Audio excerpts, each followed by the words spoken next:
아름답고 놀라운 주, 아름답고 놀라운 주 예수, 말로 할 수 없네. 그 증량할 수 없는 위엄, 주님과 같은 분 없네. 한없는 그 지혜와 사랑, 그 누구도 다 알 수 없네. 아름답고 놀라운 주 예수, 보좌에 앉으셨네. 주님 앞에 내가 서 있네. 주 앞에 내가 서 있네. 주는 거룩하신 하나님, 그 앞에 서 있네. 아름답고 놀라운 주 예수, 말로 할 수 없네. 그 증량할 수 없는 위엄, 주님과 같은 분 없네. 한없는 그 지혜와 사랑, 그 누구도 다 알 수 없네. 아름답고 놀라운 주 예수, 보좌에 앉으셨네. 주님 앞에 내가 서 있네. 주 앞에 내가 서 있네. 주는 거룩하신 하나님, 그 앞에서 주님 앞에 내가 서 있네.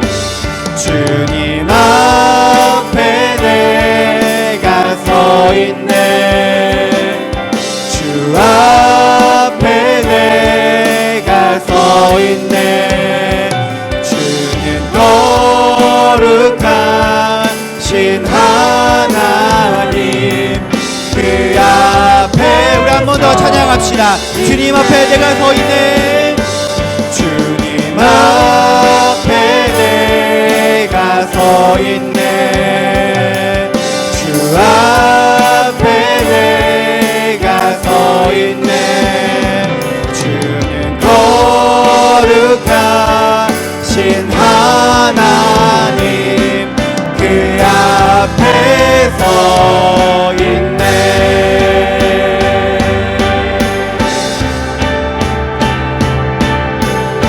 위대하신 하나님을 찬양합니다. 그 무엇과도 비교할 수 없는 높고 높으신 하나님의 위엄을 찬양합니다.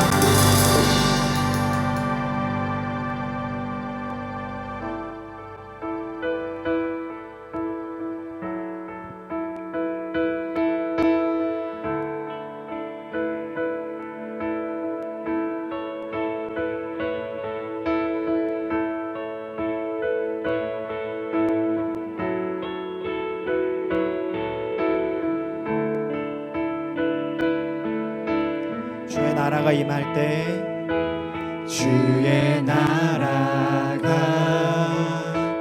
임할 때, 하나님 임재하실 전능하실 때 예배가 회복되고 기적은 일어나네. 전능하신 주 영원하신 능력의 통치자 자유가 선포되어 주 백성 돌아오네. 하나님 나라 임하소서.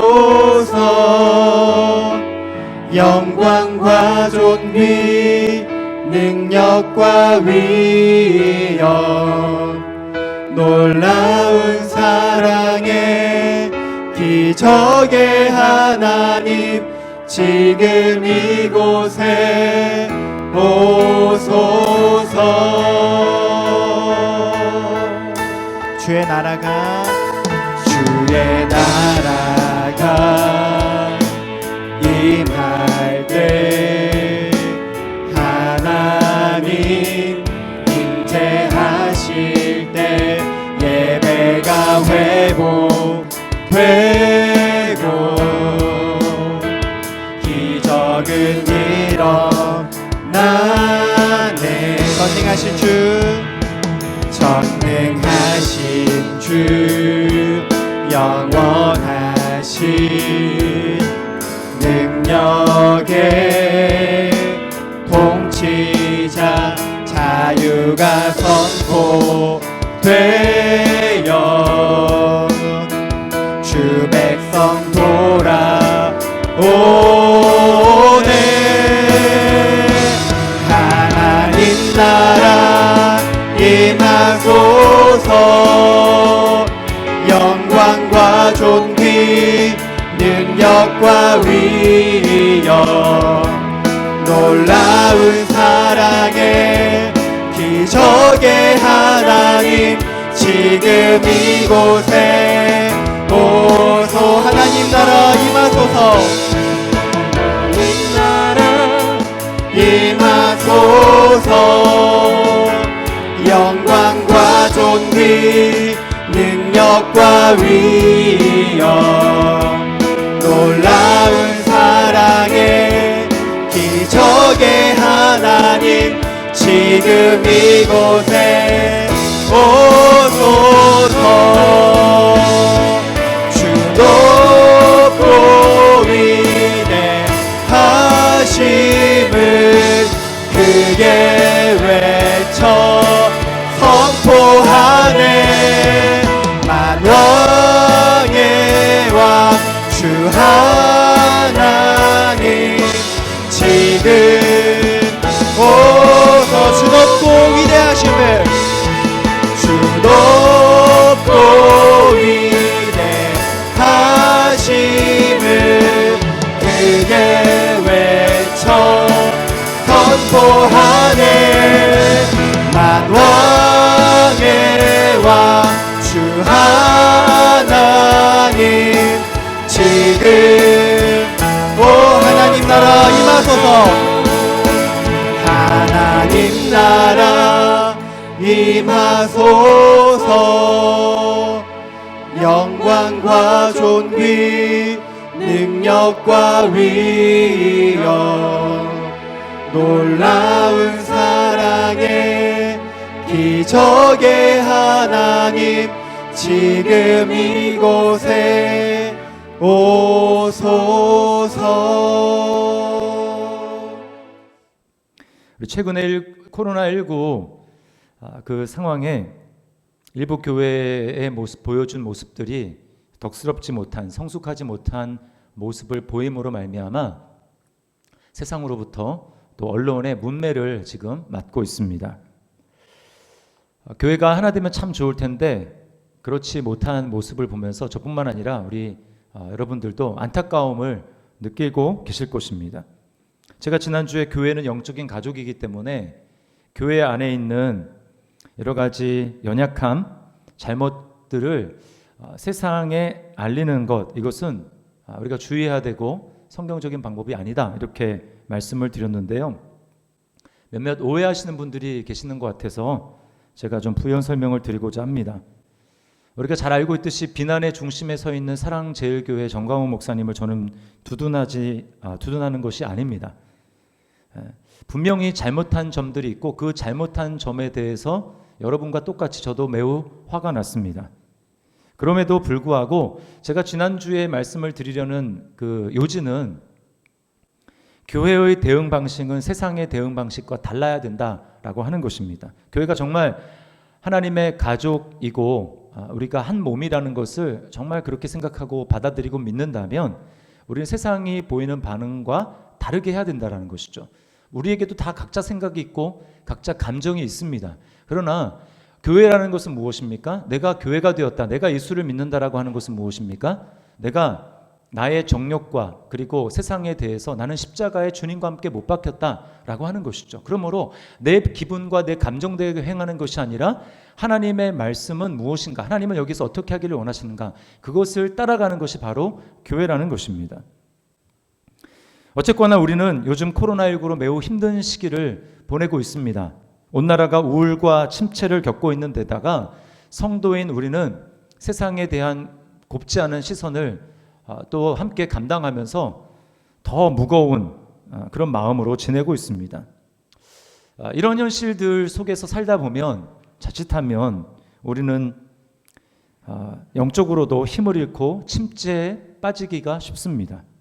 자, 그런데 오늘 본문 말씀에 보면 우리뿐만이 아니고 에베소 교회 성도들 또한 굉장히 낙심이 될 수 있는 그런 상황에 놓였다고 이야기를 합니다. 13절 말씀을 보세요. 그러므로 너희에게 구하노니 너희를 위한 나의 여러 환난에 대하여 낙심하지 말라. 낙심하지 말라. 지금 낙심할 상황에 처해 있다라는 것입니다. 뭐가 낙심할 상황일까요? 지금 에베소 교회를 세운 그들에게 복음을 전해주고 구원의 길을 알려주고 하늘의 백성이 되게 했을 뿐만 아니라 지금 영적으로 성장시키며 그들을 가르쳐 주었던, 교회를 개척했던 바울 사도가 복음을 전하는 것 때문에 지금 환난을 당하고 있습니다. 더 구체적으로 얘기하면 지금 감옥에 갇혀 있는 것이죠. 여러분, 지금 만약에 우리가 그런 상황에 처해 있다고 하면 우리 또한 아마 낙심하기가 쉬울 것입니다. 이제 우리 교회는 어려움을 당하는 것인가? 교회의 앞날은 어두운 것인가? 이제 하나님의 역사도 제한을 받는 것인가? 이런 생각을 하게 되는 것입니다. 자, 그런데 오늘 바울은 이렇게 염려하고 낙심할 수 있는 에베소 교회 성도들을 향해서 뭐라고 얘기하고 있습니까? 13절 끝에 보면 이는 너희의 영광이니라.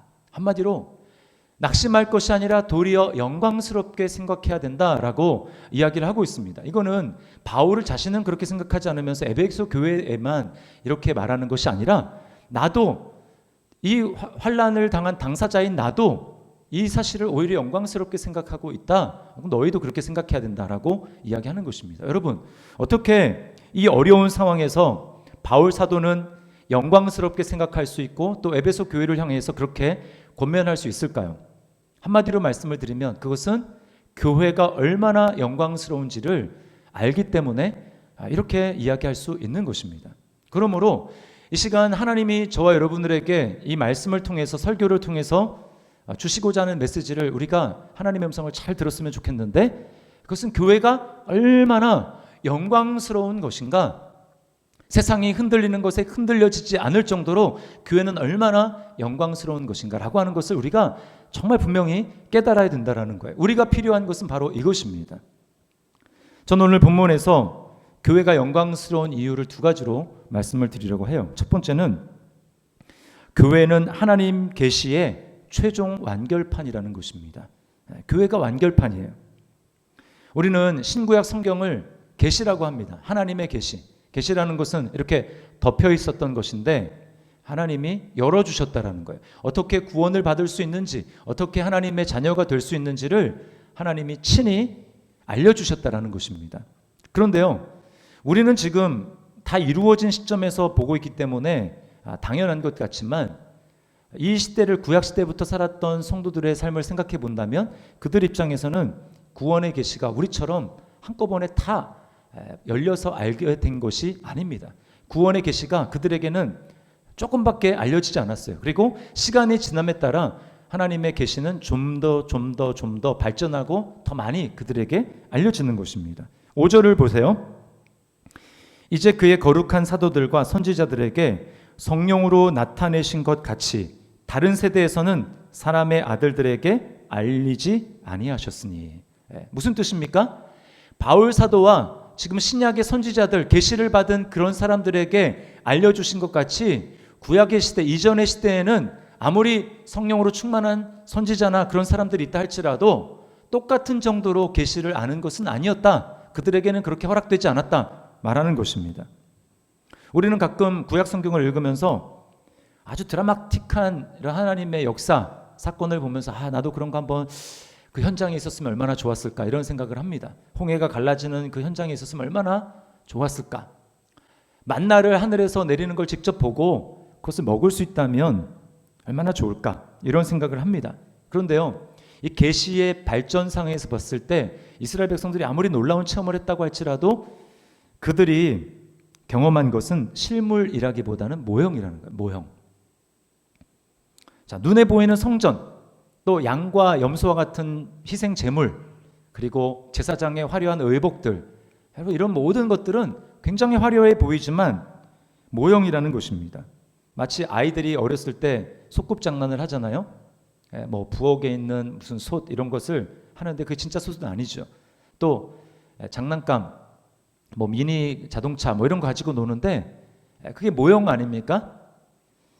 하나님의 의도는 이런 모형들을 통해서 이스라엘 백성들이 하나님의 은혜를 깨닫고 그리고 하나님이 실체를 보내주셨을 때 그 실체에 대해서 잘 알 수 있고 믿도록 하기 위해서 하나님은 구약에 이런 모형들을 허락하신 것입니다.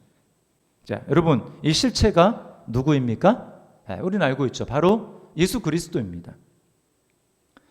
신약 시대가 되어서 이제 하나님의 아들이신 실체이신 그분이 직접 나타나셨어요. 제자들은, 사도들은 그것을 눈으로 보고 주님의 음성을 귀로 직접 듣고 하나님의 영광을 직접 눈으로 봤습니다. 그러나 제자들에게도 한계가 있었죠. 그래서 예수님은 제자들에게 많은 말씀을 하시면서 이렇게 말씀하십니다. 내가 너에게 알려줄 것이 너무나 많은데 지금은 너희가 감당하지 못한다. 그러나 진리의 성령이 너에게 오시면 그분이 너희를 모든 진리 가운데 인도해 주시고 나에 대해서 명확하게 알 수 있도록 하실 것이다 라고 말씀해 주셨어요. 그래서 주님의 약속대로 오순절이 되자 성령께서 강림하셨고 제자들은 예수님에 대해서 이전보다 훨씬 더 많이 밝히 알게 되었습니다. 그리고 이전에는 읽어도 알 수 없었던 구약 성경의 많은 구절들이 이제 환하게 밝히 알게 되는 거예요. 드라마를 비유로 들자면 오순절에 성령 강림 사건이 있은 다음에 제자들은 마치 요즘에 드라마들 다 16부작이잖아요. 16부작 드라마를 완결편까지 다 보고 그리고 더 나아가서 드라마 작가로부터 이 작품에 대한 설명까지도 다 들은 것입니다. 그러니까 하나님의 구원의 계시를 이 사도들만큼 잘하는 사람이 없는 거예요. 여러분, 그렇게 해서 탄생한 것이 바로 교회입니다. 교회예요. 바울은 오늘 본문에서 그것을 명확하게 말하고 있습니다. 특별히 교회인데 유대인들로만 이루어진 교회가 아니라 하나님의 계시의 최종판은 이방인들도 예수 그리스도를 믿어서 교회의 일원이 되고 이제 유대인들과 이방인 사이에 막힌 담이 허물어져서 이제 하나의 새로운 피조물이 되어서 하나님께 나아가는 완벽한 교회의 모습, 그것을 바울이 이야기를 하는 거예요. 바울은 교회를 향한 이 하나님의 계획을 알았기 때문에 목숨을 걸고 이방인들에게 복음을 전할 수 있었습니다. 그리고 그것을 오히려 영광이라고 얘기할 수 있었던 거예요. 내가 이 하나님의 구원의 역사, 최종 계시의 완결판인 교회를 위해서 이방인에게 복음을 전할 수 있다라는 이 특권 얻은 것, 이거 전하다가 내가 옥에 갇히는 것, 어쩌면 목숨을 잃을 수 있는 것, 그거라고 할지라도 나는 영광스럽게 여기겠다라고 말하는 것이죠. 제가 이 사실을 깨닫게 되니까 이제 더 이상 구약의 성도들이 경험했던 막 기적들 이런 게 더 이상 부럽지가 않습니다. 저는 이제 드라마 끝까지 다 본 거거든. 끝까지 다 봤으니까 막 드라마 3편 4편 막 알면서 끝에 어떻게 될까 뭐 그런 걸과 그런 위치로 돌아가고 싶지 않은 거죠. 여러분, 이렇게 하나님의 계시의 최종 완결판인 교회를 통해서 어떤 일이 일어납니까? 오늘 10절 말씀을 보세요. 이는 이제 교회로 말미암아 하늘에 있는 통치자들과 권세들에게 하나님의 각종 지혜를 알게 하려 하심이니. 여기 하늘에 있는 통치자들과 권세들은 천사를 말합니다. 천사. 자, 보세요. 이 천사들에게 하나님의 구원의 놀라운 그 지혜를 알려주는 존재가 누구라고요? 그게 바로 교회라는 것입니다. 교회. 여러분, 교회는 땅에 있는 존재잖아요. 천사는 하늘에 있는 존재죠. 우리가 생각하기에 오히려 천사가 우리에게 알려줘야 될 것 같은데 그게 아니라 땅에 있는 연약한 우리 교회를 통해서 하늘에 있는 천사가 하나님의 구원의 경륜, 구원의 계획, 그 깊은 비밀을 알게 된다는 것입니다. 처음에는 몰랐어요. 천사가 몰랐습니다. 하나님이 아브라함을 우상을 섬기는 그 갈대아 우르에서 부르셔서 아브라함에게 약속하시잖아요. 내가 너로 천하 만민에게 복을 전하는 통로가 되게 하겠다. 천사는 도무지 이해하지 못했습니다. 어떻게 연약한 아브라함을 통해서 천하 열방 가운데 하나님의 복이 흘러갈 수 있을까? 전혀 깨닫지 못했어요. 이스라엘을 내가 제사장 나라로 열방을 축복하는 제사장 나라로 삼겠다라고 했을 때도 마찬가지입니다. 애굽에서 구원받은 그 기쁨도 잠시 이제 조금 지나서 그들은 시내산 앞에서 금송아지를 만들고 하나님을 반역하지 않습니까? 또 하나님이 그들을 위해서 400년 동안 아브라함과 이삭과 야곱에게 약속하신 그 가나안 땅 주겠다고 하셨는데 그 가나안 땅을 들어가는 것을 그들이 전면적으로 거부하죠. 이 목이 곧고 교만하고 하나님의 은혜를 잘 잊어버리는 이러한 이스라엘 백성들, 어떻게 이들을 통해서 열방 가운데 하나님의 복이 흘러갈 수 있을까? 천사들은 알지 못했어요. 그러나 이제 교회를 통해서 알게 되는 것입니다. 천사들이 교회를 부러워하는 거예요. 베드로전서 1장 12절 말씀에 이렇게 이야기합니다. 이 섬긴 바가, 구약의 선지자들이 우리 구원을 위해서 하나님 앞에 쓰임 받았던 걸 얘기를 하는 것입니다. 이 섬긴 바가 자기를 위한 것이 아니요 너희를 위한 것임이 계시로 알게 되었으니 이것은 하늘로부터 보내신 성령을 힘입어 복음을 전하는 자들로 이제 너희에게 알린 것이요 천사들도 살펴보기를 원하는 것이니라. 네, 영광스러운 계시의 최종 완결판인 교회가 가진 그 영광, 그것을 천사들도 살펴보기를 원한다라고 말하는 것입니다. 천사가 우리를 부러워한다라는 거예요. 여러분, 교회가 바로 이런 존재인 것입니다. 연약해 보이지만 그러므로 주님께서는 교회에게 내가 천국 열쇠를 준다라고 말씀을 하셨어요. 우리가 하나님의 비밀을 가지고 있습니다. 어떻게 하면 사람이 구원받고 천국에 들어가고 하나님 나라의 백성이 될 수 있는지, 하나님께로 갈 수 있는지 그 비밀을 교회가 알고 있어요. 우리가 입을 열어서 복음을 전할 때 그래서 사람들이 하나님 나라의 백성으로 되는 것입니다. 교회가 바로 하나님 계시의 최종 완결판인 거예요. 그러므로 영광스러운 것입니다. 두 번째는 이 교회를 위해서 하나님은 자신의 전부를 쏟아 부으셨습니다. 그래서 교회가 영광스러운 거예요. 11절을 보세요. 곧 영원부터 우리 주 그리스도 예수 안에서 예정하신 뜻대로 하신 것이라. 삼위 하나님이 영원 전부터 오매불망 꿈꾸고 바라보시고 계획하셨던 것이 뭔가? 그게 바로 교회라는 것입니다. 사실 이 한 구절은 우리가 앞에서 살펴봤던 1장 3절부터 14절에 있는 그 내용을 한 절로 요약한 거예요. 삼위 하나님은 오로지 교회 하나만을 꿈꾸고 교회 하나만을 바라보시면서 자신의 전부를 투자하셨습니다. 그래서 교회를 만드시고 교회를 세우신 거예요. 그래서 하나님의 작전명이 있습니다. 작전명. 하나님의 작전은 딱 하나밖에 없어요. 작전명 교회입니다. 교회를 만드시기 위해서 아버지 하나님이 하신 일이 무엇입니까? 우리가 1장에서 살펴봤죠. 창세전에 그리스도 안에서 택하셨습니다. 우리를 하나님의 자녀로 그리스도 안에서 택하셨어요. 우리는 그리스도 안에서 하나님이 우리를 택하셨다는 이 말은 하나님이 우리를 창조하시기 훨씬 이전부터 이제 곧 죄가 이 세상에 들어와서 인간 가운데 문제가 될 것을 하나님이 미리 아셨다라는 얘기고, 그것을 위해서 하나님이 문제가 생기기 이전에 하나님 안에 이미 계획과 어떻게 행할지를 하나님이 대안을 가지고 계셨다라는 말이에요.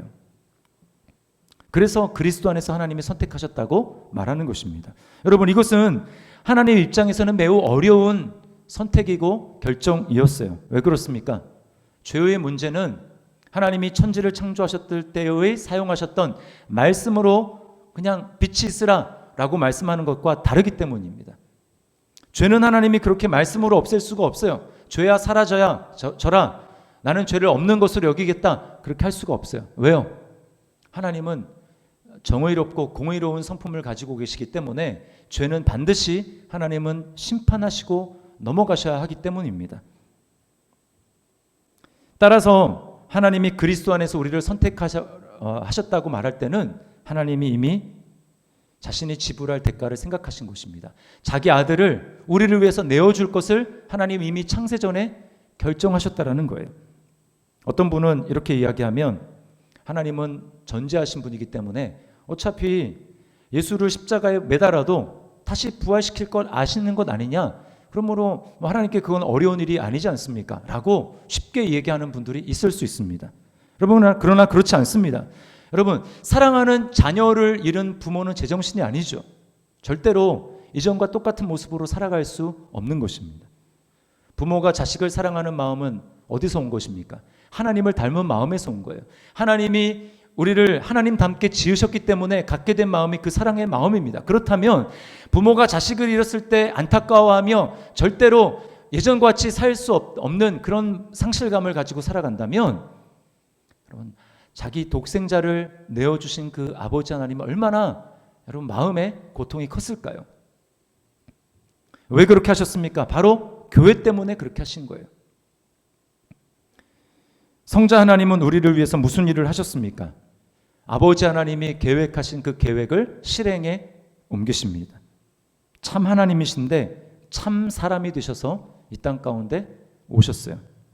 그리고 십자가에서 죄인인 저와 여러분이 받아야 될 심판을 주님이 대신 받으십니다. 모든 저주, 모든 진노, 모든 심판을 주님께서 십자가에서 당하셔요. 사실 심판은 우리가 받아야 되죠. 왜 그렇습니까? 우리는 아담과 하와와 똑같은 죄를 지금도 반복해서 짓고 있기 때문에 그렇습니다. 아담과 하와의 죄의 핵심이 뭐예요? 자기가 하나님이 되겠다라는 거죠. 자기가 하나님이 되겠다라는 것은 여러 모양으로 설명할 수 있지만, 요즘과 같이 SNS와 신문 기사에 정죄와 비난의 댓글이 난무하는 이 시대 가운데 우리가 좀 생각해야 할 것은, 인간이 바로 심판자가 되어서 하나님의 자리에 앉아 있다라는 것입니다. 원래 하나님만이 최종 심판자가 되실 수 있어요. 왜요? 모든 것을 아시기 때문에 다 알아야 정당한 재판을 내릴 수 있지 않습니까? 그러나 인간은 다 알지도 못하면서 자신의 잣대를 가지고 조그마한 지식을 가지고 사람들을 판단합니다. 저 사람은 저렇다, 저 사람은 저렇다 비난하고 정죄하는 것, 여러분 우리가 얼마나 그런 일을 많이 하고 있습니까? 주님은 마태복음 7장 1절과 2절에서 이렇게 말씀하십니다. 비판을 받지 아니하려거든. 여기 이 비판이라는 말은 하나님이 죄를 심판하신다고 할 때 그 심판과 똑같은 말이에요. 사실은 좀 더 엄중하게 우리에게 다가오려면 심판이라고 해야 합니다. 비판을 받지 아니하려거든 비판하지 말라. 너희가 비판하는 그 비판으로 너희가 비판을 받을 것이요. 여러분, 우리가 남을 판단하고 정죄하고 비난하게 되면 왜 우리는 똑같은 그 기준을 가지고 우리가 판단을 받고 심판을 받게 될까요? 로마서 2장 1절에 이렇게 말씀하십니다. 그러므로 남을 판단하는 사람아, 여기 판단도 심판이랑 똑같은 말입니다. 남을 판단하는 사람아, 누구를 막론하고 내가 핑계하지 못할 것은 남을 판단하는 것으로 내가 너를 정죄함이니 판단하는 내가 같은 일을 행함이니라. 우리 인간의 약점은 무엇입니까? 자기가 다른 사람을 판단하고 정죄하고 비난하면서도 그것이 자기가 자기에게 대해서 정죄한다라는 것을 깨닫지 못한다는 거예요. 자기는 그렇지 않다고 생각하는 것입니다. 남의 눈에 있는 티는 보면서 자기 눈에 있는 들보를 깨닫지 못하는 것이 죄인인 인간의 속성이죠. 그러므로 여러분, 만약에 우리가 예수를 믿지 않는다면 하나님의 심판대 앞에 섰을 때 심판하는 것은 우리가 나도 알지 못하게 다른 사람에 대해서 비난하고 정죄하고 심판했던 그 심판으로 자기가 자신에게 정죄하고 자기가 자신에게 고발하고 그래서 고발한 내용을 가지고 하나님 앞에 심판받아 영원한 지옥불에 떨어진다는 것입니다. 그러나 예수님께서는 십자가 위에서 모든 인간들이 자기가 알지 못하고 자기가 자기를 정죄한 그 정죄에 빠진 그 심판, 무서운 심판을 주님이 다 자기에게로 돌리셔서 자기가 아버지 하나님으로부터 대신 심판을 받아 저주를 받아 죽으셨어요. 이것이 바로 주님의 십자가입니다. 우리는 주님의 피 흘리심을 통해서 구원을 받고 죄사함을 받고 속량을 받았어요. 그래서 우리가 교회가 된 것입니다. 성령님은 어떤 일을 하셨습니까? 예수의 사람들을 일으켜서 우리에게 복음을 듣게 하셨습니다. 그리고 그 복음을 들을 때에 성령님은 우리 마음 가운데 역사하셔서 나야말로 이 복음을 듣고 죄에서 구원받아야 될 죄인이구나. 예수의 복음이 없으면 나는 영원한 하나님의 진노 가운데 빠지겠구나. 이 복음이야말로 하나님이 나를 위해서 준비한 하나님의 은혜요 선물이구나 라고 하는 것을 깨닫고 믿어지게 하셨어요. 그러므로 여러분, 우리가 복음을 듣고 믿은 것은 예수님의 핏부림으로만 된 것이 아닙니다. 복음이 내게 전달되기까지 수많은 사람들의 피 흘림의 바톤이 이어진 거예요. 먼저는 이방인의 사도로서 이방인에게 복음을 전했던 바울 사도의 피가 뿌려졌고요. 바울 사도의 복음을 받은 사람들이 이 복음은 나만 가지고 있을 수 없다 해서 자기 나라를 떠나서 다른 나라로 가서 선교사로 복음을 전하다가 그렇게 순교했습니다. 그래서 결국 우리나라까지도 복음이 전해지게 된 거예요. 이것이 바로 교회를 세우시는 성령님의 역사입니다. 여러분, 루비 라헬 캔드릭이라는 이름을 혹시 들어보셨습니까? 못 들어보신 분들이 많을 거예요. 오늘 이후로 이 이름을 좀 기억하시면 좋겠습니다. 루비 라헬 캔드릭. 1907년에 만 24살의 나이로 여자의 처녀의 몸을 이끌고 우리나라에 복음을 전하러 오신 선교사님이에요. 그 당시는 우리나라의 기독교 탄압이 점점 심해져서 순교가 일어나고 있던 그때입니다. 이 선교사님이 부모님에게 쓴 마지막 편지의 일부를 제가 읽어드릴게요. 제가 이곳에 오기 전 뒤뜰에 심었던 한 알의 씨앗이 이제 내년이면 꽃으로 활짝 피겠죠? 그리고 또 다른 씨앗을 만들어 내겠죠? 저는 이곳에 작은 씨앗이 되기로 결심했습니다. 제가 씨앗이 되어 이 땅에 묻히게 되었을 때 아마 하나님의 시간이 되면 조선 땅에는 많은 꽃들이 피고 그들도 여러 나라에서 씨앗이 될 것입니다. 저는 이 땅에 저의 심장을 묻겠습니다. 바로 이것은 조선을 향한 저의 열정이 아니라 조선을 향한 하나님의 열정이라는 것을 알게 되었습니다. 아버지, 어머니 사랑합니다. 이렇게 편지를 쓰고 얼마 되지 않아서 우리나라에 발을 디딘 지 채 1년이 되지 않아 질병에 걸려서 순교를 하세요. 여러분, 뭐라고 지금 고백하고 있습니까? 조선을 향한 나의 열정이 아니래요. 나의 열정이 아니라 조선을 향한 하나님의 열망이고 조선의 교회를 세우고자 하는 하나님의 열심이고 열망이라는 것입니다. 이게 바로 교회를 세우고자 하는 성령님의 역사인 거예요. 여러분, 영원전부터 하나님은 바로 이것을 계획하셨던 것입니다. 교회를 세우기 위해서 하나님은 삼위 하나님은 자신의 전부를 우리에게 쏟아 부으셨고 자신의 사랑하는 자녀들을 일으켜셔서 그들의 핏값으로 교회를 세워지게 하셨던 거예요. 여러분, 이것이 바로 교회입니다. 교회에 이런 놀라운 비밀이 있다는 걸 여러분 아셨습니까?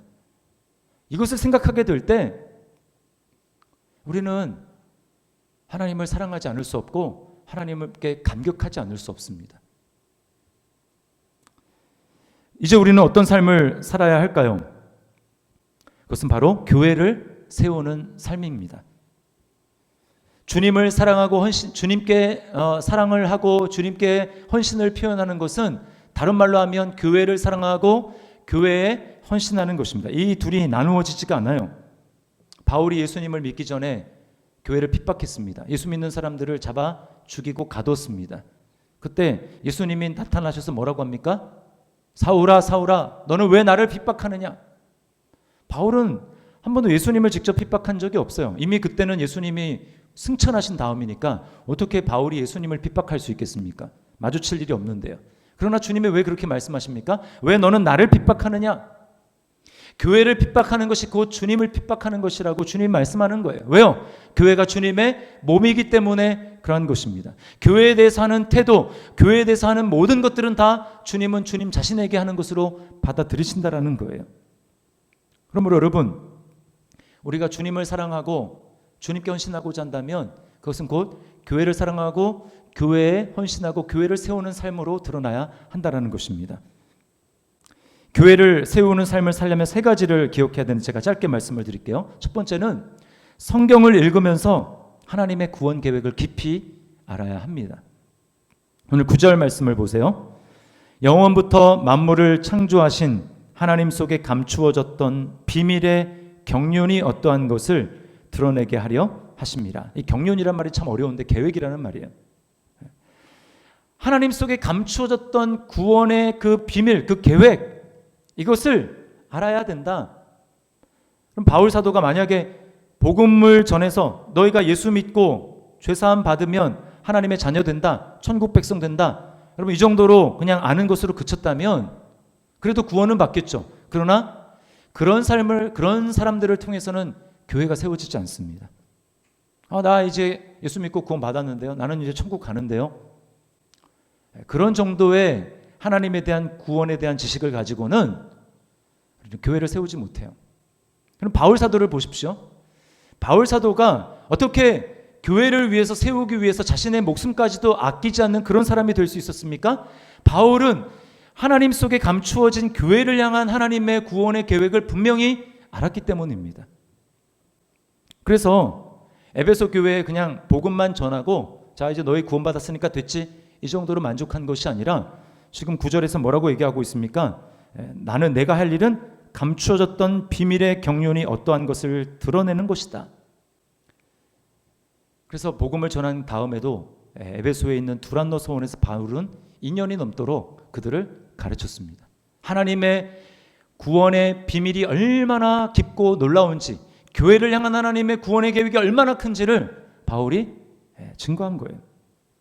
그러므로 여러분, 나는 그냥 예수 믿고 구원 받았습니다, 이 정도로 끝나서는 우리는 교회를 세우는 삶을, 하나님의 꿈이고 하나님의 전부인 교회를 세우는 삶을 살아갈 수가 없어요. 그러면 성경을 자주자주 깊이 읽으십시오. 통독을 열심히 하십시오. 성경 전체를 잘 알아야 돼요. 그러면 여러분, 우리가 매일 새벽에 온라인 그 유튜브로 올리는 성경 있잖아요. 성경 전권을 설교하지 않습니까? 교육자들이. 이게 여러분 언제 성경 전체 66권을 다 설교를 들어보겠어요? 여러분 매일매일 말씀을 묵상할 뿐만 아니라 우리가 올리는 교회에서 올리는 말씀을 통해 가지고 66권 전권에 나타난 하나님의 구원의 계획이 얼마나 크고 놀라운지를 여러분이 깊이 아셔야 됩니다. 거기에 감동이 되셔야 돼요. 그럴 때 우리는 비로소 교회를 귀하게 여기게 되고 주님을 사랑하는 똑같은 마음을 가지고 교회를 섬기게 되는 것입니다. 두 번째는 믿음의 교제를 나누어야 합니다. 12절 말씀을 보세요. 우리가 그 안에서 그를 믿음으로 말미암아 담대함과 확신을 가지고 하나님께 나아감을 얻느니라. 여기 우리가 하나님께 나아감을 얻느니라 이렇게 이야기하고 있죠. 혼자 기도하고 혼자 말씀을 읽는 것도 매우 귀한 일이지만 여러분 우리는 우리가 된 그 공동체로 하나님 앞에 예배도 하고 하나님 앞에 나아가야 하는 것입니다. 예수님도 제자들에게 기도를 가르쳐 주실 때 뭐라고 하셨습니까? 하늘에 계신 나의 아버지요 이렇게 가르치셨습니까? 아닙니다. 하늘에 계신 우리 아버지요. 공동체로 주님께 나아가라는 것입니다. 사람은 혼자서 못 살아요. 하나님이 사람을 그렇게 만드셨습니다. 아담이 독처하는 것이 하나님 보시기에 좋지 못해서 하와를 만들었죠. 같이 살게 하셨죠. 그게 가정 공동체 아닙니까? 영적으로도 마찬가지예요. 우리는 공동체입니다. 교회는 그리스도의 몸이에요. 그러므로 모여야 됩니다. 지금 우리가 코로나로 모일 수 없잖아요. 이것을 여러분, 제가 이제 뭐 전화도 하고 하다 보니까 이게 이제 익숙해졌대요. 온라인으로 예배 드리는 게 익숙해졌다, 이렇게 얘기를 합니다. 근데 그 익숙해진 게 이제 앞으로도 계속 온라인 예배로 이제 익숙해졌으니까 드려야지, 이렇게 생각한다면 여러분은 말씀을 잘못 알고 있는 거예요. 지금 우리는 어쩔 수 없는 상황에서 지금 비상 상황으로 그렇게 하고 있는 것입니다. 이게 원래 모습이 아니죠. 이럴 때일수록 우리는 다락방으로 모이기에 힘써야 합니다. 우리가 되어서 하나님 앞에 나아가야 돼요. 지난주부터 이제 다락방을 개강해가지고 온라인 다락방으로 하고, 이제 제가 지난주에 한 3다락방을 온라인으로 신방을 했는데요. 그 가운데는 진짜 몇 개월 동안 얼굴로 대면해서 보지 못하다가 온라인으로 이제 처음 얼굴을 보는 성도님들도 계셨어요. 얼마나 반갑고 기쁜지요. 제가 말씀을 묵상하고 기도를 할 때도 채워지지 않았던 그런 기쁨이, 영적인 그 충만함이 성도를 이렇게 보고 교제를 하는 가운데 채워지는 것을 제가 느끼게 됐습니다. 그 중에 이제 한 집사님은 망설였대요. 순장님이 이제 링크를 걸어주고 이렇게 들어가야 되는데 온라인으로 가서 뭔 선한 곳이 있겠나, 낯설기만 하고 어색하게만 하고 뻘쭘하게 그러다가 이제 시간 다 가는 거 아닐까, 이런 생각을 했는데 막상 들어와서 함께 기도 제목도 나누고 또 말씀도 나누고 그렇게 하다 보니까 답답한, 이때까지 답답하게 생각했던 그게 뻥 뚫어지는 것을 느꼈다라는 것입니다. 여러분, 이것이 바로 주님의 몸이고 공동체고 교회인 거예요. 함께 주님께 나아갈 때 주님께서 놀라운 은혜를 주시는 것입니다. 그리고 마지막은 복음을 전해야 합니다. 여러분, 교회가 하나님의 계시의 최종 완결편이라고 말씀을 드렸잖아요. 교회가 천국의 열쇠를 가지고 있다고 말씀을 드렸잖아요. 그러면 우리가 입을 닫고 있으면 아무도 그 비밀을 알 수 있는 사람이 없는 거예요. 아무도 구원받지 못하고 아무도 천국에 들어갈 수 없다라는 말입니다. 우리가 천국의 열쇠를 가지고 있기 때문에 이 열쇠를 가지고 사람들 앞에서 열어줘야 되는 거예요. 우리의 입을 열어서 복음을 전해 주어야 그들이 하나님이 계시고 예수가 나를 위해서 십자가에서 못 박히셨고 이 모든 것이 바로 나를 위한 하나님의 사랑이구나 알고, 이제 지옥 백성이 아니라 천국 백성, 마귀에게 속한 자가 하나님께 속한 자가 되고 이제는 사망에서 생명으로 옮긴 영생을 가진 하나님의 자녀들이 되는 것입니다. 이것이 바로 우리에게 최종 계시의 완결편인 우리에게 하나님께서 맡겨진 일이라는 거예요. 이전에는 이런 일이 없었습니다. 그러나 여러분, 우리가 복음을 전할 때 완전히 그들 앞에 삶과 죽음이 딱 나누어지는 거예요. 요즘은 우리가 코로나19로 노방전도 할 수 없어요. 그럼 어떻게 합니까? 특별히 여러분 가족은 여러분이 책임져야 합니다. 누가 책임지겠어요? 누가 여러분 가족에게 복음을 전하겠습니까? 또 여러분의 친구들과 직장 동료들 누가 책임지겠어요? 여러분에게 교회로서 천국 열쇠가 있는데 하나님의 계시의 최종 완결판이 여러분 손에 있는데 여러분, 누가 그 사람들 책임지겠습니까? 그 사람들 가슴에 품고 기도하십시오. 하나님의 영광, 교회의 영광을 그들도 맛볼 수 있도록 우리가 마음속에 품고 기도해야 합니다. 여러분, 계속해서 품고 기도할 때 하나님이 여러분에게 복음을 전할 적당한 기회를 주실 거예요. 적절한 기회를 주시고 또 전하고자 하는 담대한 마음도 여러분에게 주실 것입니다. 우리가 입을 열어서 복음을 전할 때 하나님의 백성, 천국의 문이 열리고 그들이 주님 앞에 나아가는 놀라운 은혜를 우리가 보게 될 것입니다. 여러분, 무엇 때문에 지금 낙심하고 있습니까? 주님이 여러분에게 하시는 음성을 들으십시오. 교회가 얼마나 영광스러운지 너는 알고 있느냐? 우리가 알아야 됩니다. 교회가 왜 영광스럽습니까? 교회야말로 하나님이 영원전부터 계획하신 그 계시의 최종 완결판이에요. 천사들도 교회를 통해서 하나님의 구원의 지혜를 깨닫게 됩니다. 교회가 왜 영광스럽습니까? 교회는 하나님께서 모든 것을, 자신의 것을 쏟아 부어서 만들어낸 작품이고 그런 주님의 몸이기 때문에 귀한 것입니다. 지금도 하나님은 성령께서 하나님의 사람들을 일으켜서 하나님의 몸을, 교회를 세워가고 계십니다. 우리가 구원받았다라는 것은 그냥 나 혼자 예수 믿고 잘 먹고 잘 살고 그러라고 하나님이 우리를 불러주신 게 아니에요. 이제 교회의 일원이 되었으므로 삼위 하나님께서 모든 것을 쏟아 부어서 교회를 세우신 것처럼 주님, 이제는 나도 교회를 세우는 삶을 살겠습니다. 주님께 헌신하듯 교회에 헌신하겠습니다. 역사의 중심이고 하나님의 전부인 교회를 세워나가겠습니다. 이런 하나님의 부르심 앞에 믿음으로 응답하며 교회를 세워나가는 영광스러운 일에 쓰임받는 저와 여러분의 삶이 될 수 있기를 주님의 이름으로 축원합니다. 우리 말씀을 기억하면서 이 시간 찬양했으면 좋겠어요. 우리에겐 소원이 하나 있네. 주님 다시 오실 그날까지 교회 되는데 나를 사용하여 주옵소서. 우리 이 시간 결단하며 우리의 고백으로 하나님 앞에 이 찬양 드리겠습니다.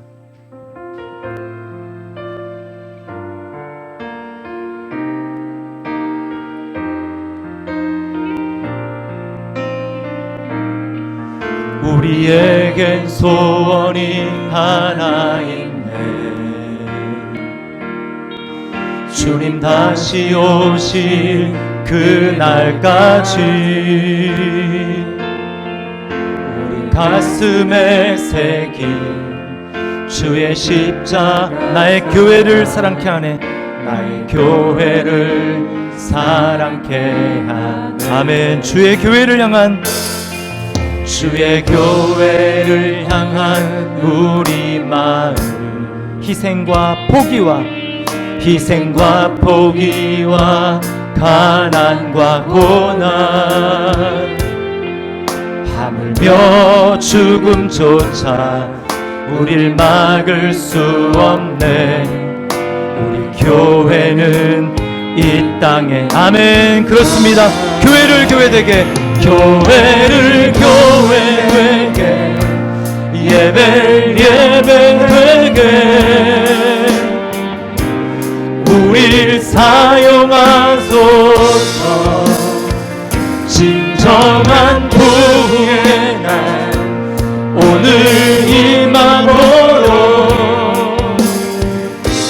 우릴 우리 처음부터 고백합니다. 우리에겐 소원이 하나 있네. 주님과 같은 소원입니다. 주님 다시 오실 그날까지 우리 가슴에 새긴 주의 십자가, 나의 교회를 사랑합니다. 나의 교회를 사랑케 하네. 주의 교회를 향한 우리 마음, 희생과 포기와 가난과 고난, 하물며 죽음조차 우리를 막을 수 없네. 우리 교회는 이 땅, 여러분 정말 그렇게 믿으십니까? 교회를 교회되게, 예배를 예배되게 우릴 사용하소서. 진정한 부흥의 날 오늘 임하도록 우릴 사용한 교회를 교회되게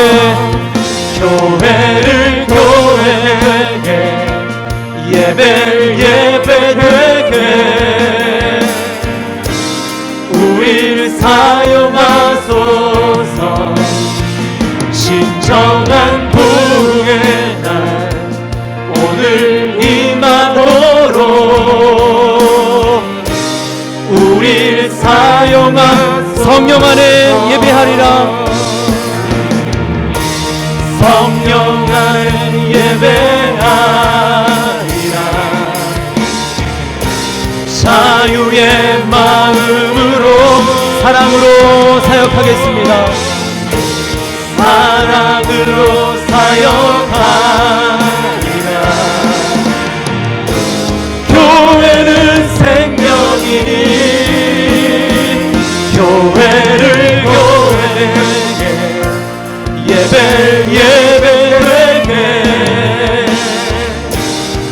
우릴 사용하소서.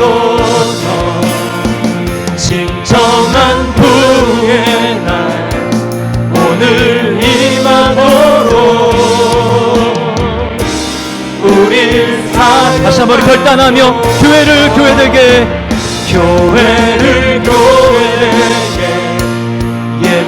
예배 우리를 사용하여 주시옵소서. 우릴 사용하소서.